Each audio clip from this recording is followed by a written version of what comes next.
Bonjour à tous et bienvenue dans ce nouveau tutoriel. Aujourd'hui on va réaliser une tarte vanille dolce. J'espère que vous êtes prêts, c'est parti. Ok, alors pour commencer on va s'occuper de la ganache montée dolce. Pour ça on a besoin de dolce, de gélatine hydratée, donc de la gélatine poudre avec de l'eau. Toutes les quantités sont juste en dessous sur la recette. De la crème 30% et une autre partie de crème 30% qu'on viendra mettre à froid. Donc dans un premier temps, je vais venir faire chauffer ma crème pour la mener à ébullition. Alors quand la crème est à ébullition, je vais en verser une première partie, donc je verse en 3 fois ma crème. Je vais verser premièrement une moitié sur le chocolat, puis remettre à feu doux la crème.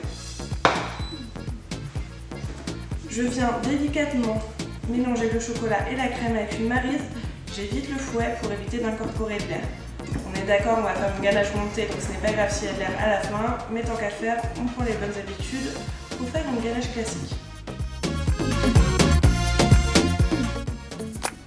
Quand il a bien commencé à fondre, mais que je vois qu'il ne fondra pas plus, je vais verser une deuxième partie de crème donc, qui est toujours chaude. Hop.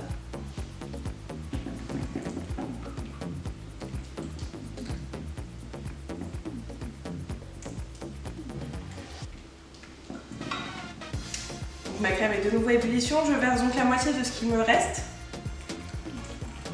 et je remets de nouveau sur feu doux la crème le temps que je mélange cette partie. Quand on est bon, on va pouvoir donc mettre la dernière partie de crème, mais juste avant, dans cette dernière partie de crème, je vais venir ajouter la gélatine donc, qui est déjà hydratée pour qu'elle fonde correctement avec ma crème.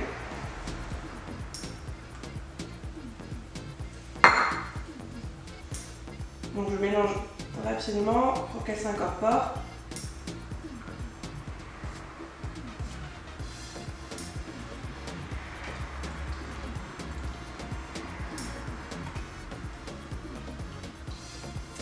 Une fois que la gélatine est bien incorporée, je viens ajouter donc la dernière partie de crème sur mon chocolat. On corne bien tout.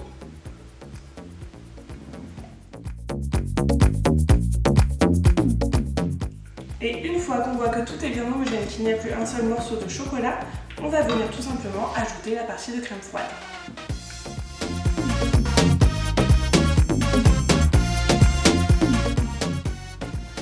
Donc comme ça, la ganache est redevenue plus rapidement froide avec la partie de crème froide, mais ça ne suffira pas avant de la monter.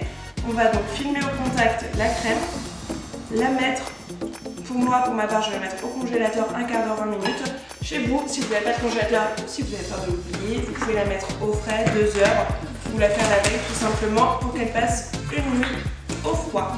Donc pour filmer au contact, je viens prendre le film, je le pose tout doucement sur la crème, vraiment au contact de la crème.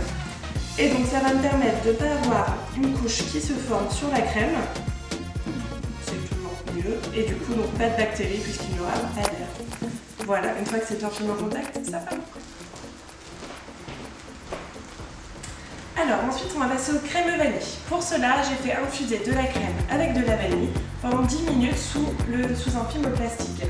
Maintenant je reporte la crème à ébullition. En parallèle j'ai blanchi des jaunes et du sucre et j'ai hydraté ma gélatine en poudre.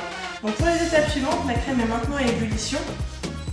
Je vais verser une partie sur les jaunes, à peu près la moitié. Je mélange bien, je vais tout retransvaser dans la casserole et cuire à la nappe. Donc cuire à la nappe, c'est-à-dire cuire à 82 degrés. Donc, vous pouvez prendre un thermomètre ou tout simplement, je vais vous montrer la petite astuce après si vous n'avez pas de thermomètre à la maison.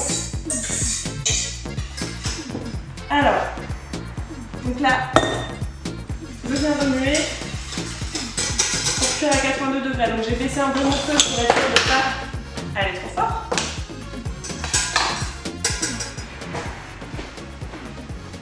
Alors, une fois que c'est cuit, on va venir ajouter donc la gélatine qui est déjà prise.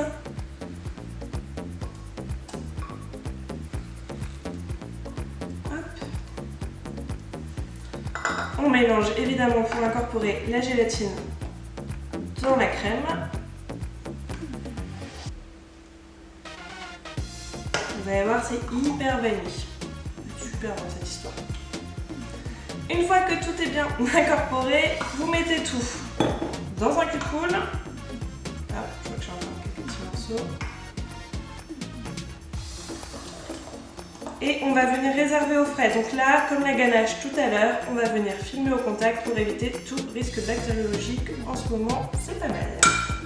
Maintenant que ma ganache dulce est bien froide, je vais pouvoir la monter dans mon robot Kenwood. Alors, si vous pouvez placer votre cube de robot au frais quelques temps avant, c'est encore mieux, ça montera mieux parce que le froid gâte les matières grasses et vous avez à monter la crème. Hop.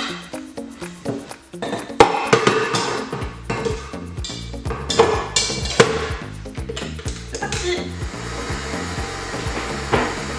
Alors, une fois que ma ganache est bien montée, je l'arrête. Pour vérifier que c'est bien monté, c'est tout simple. J'arrête. Ça tient, on est bon. Alors, là, vous ne mangez pas tout comme ça à la petite cuillère. Donc, l'étape d'après, ça va être simple. Je vais pocher ma ganache montée dans un moule pour le congeler et le démouler parce que j'ai un truc un peu design. Chez vous, vous pouvez juste pocher la ganache au-dessus de votre tarte. Moi, je vais utiliser le moule Silicomart Mini Stand. Donc, ça donne quelque chose comme ça. Ça va être super sympa. Mais chez vous, du coup, vous pouvez juste pocher au-dessus si vous n'avez pas de moule.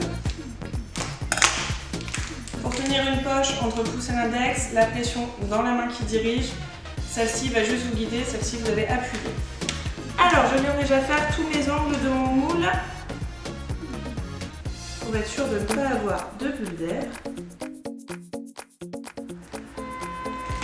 Une fois que j'ai cette étape, pour enlever les bulles d'air, premièrement, je vais taper.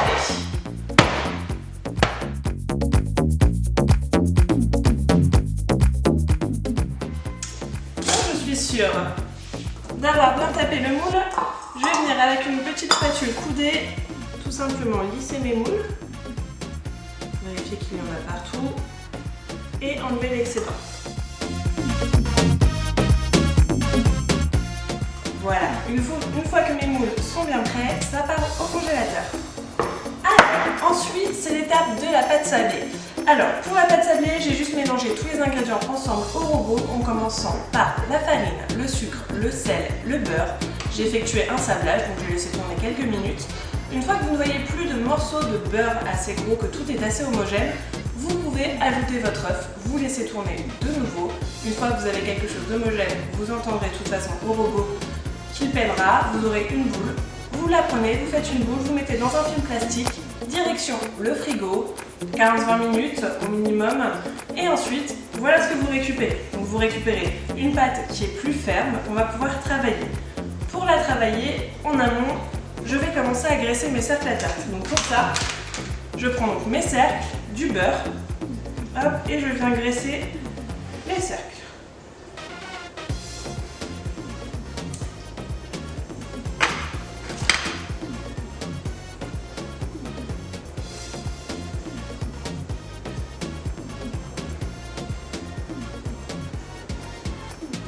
Hop, donc pas trop, mais il en faut quand même.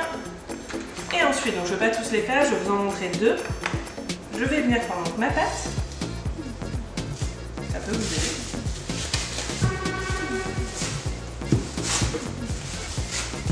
Que je vais venir retravailler. Donc j'ai besoin également d'un rouleau de farine que j'avais perdu. Et je vais donc couper déjà un morceau de ma pâte parce que là j'en aurai trop.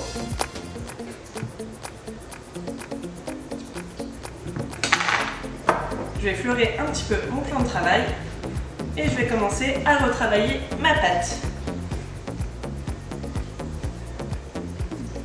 Sans trop la travailler non plus pour pas trop la réchauffer parce que si elle est trop chaude, vous ne pourrez plus la mettre dans les sacs. Une fois qu'elle est assez souple pour être travaillée, je viens donc fleurer le plan de travail sans trop en mettre un peu au-dessus de la pâte et je vais venir étaler. Donc pour cela, je tourne ma pâte au fur et à mesure. Je la décolle pour vérifier que ça ne colle pas sur le plan de travail.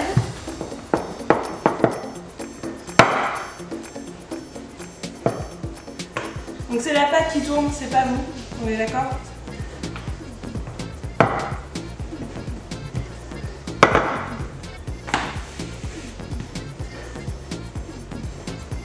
Une fois que j'ai cette pâte, je viens poser donc mon rectangle, enfin mon cerclateur dessus et je vais découper autour tout simplement.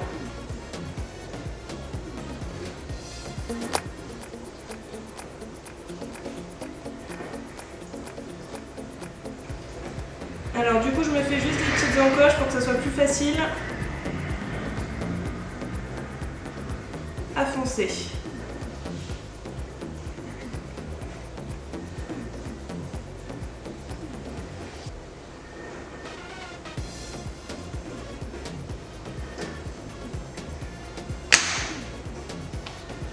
Voilà, ce qui me donne donc quelque chose comme cela. Ensuite, je viens mettre la pâte au-dessus de mon cercle. Hop, et je viens du coup ramener tous les bords à l'intérieur. Dans un premier temps. Une fois que tous mes bords sont bien à l'intérieur, je viens descendre la pâte avec ces deux doigts. Donc je prends et je descends la pâte pour arriver à faire un angle droit. Donc il faut que la pâte soit sur votre plan de travail. Je veux un angle droit tout simplement parce que au four, si vous avez un petit trou, la pâte va redescendre et vous n'aurez plus des bords réguliers.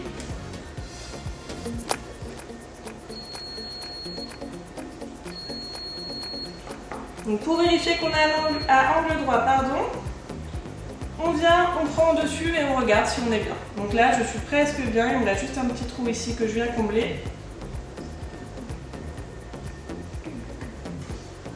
Une fois qu'on est bien, on prend l'envers du couteau, donc surtout pas le côté qui coupe, mais l'autre côté, parce que je ne veux pas arracher la pâte.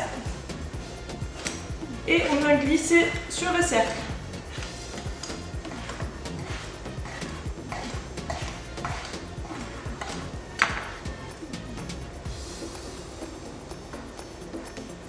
Et voilà, c'est prêt à cuire à 180 degrés pendant une quinzaine de minutes en fonction de votre four jusqu'à une coloration brune. Alors, une fois que ma ganache est bien prise, je viens tout simplement la démouler délicatement. Voilà.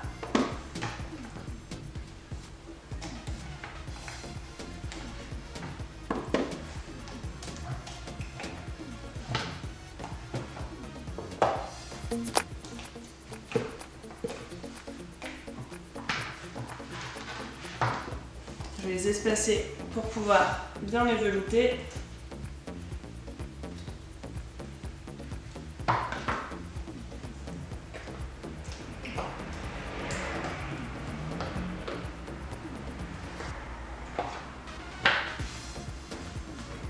Je lisse s'il y a quelques défauts. Et ensuite, je viens velouter.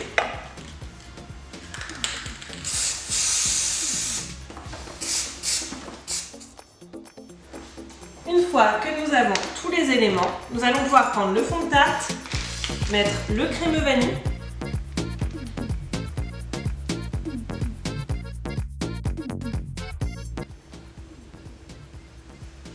et ensuite on vient déposer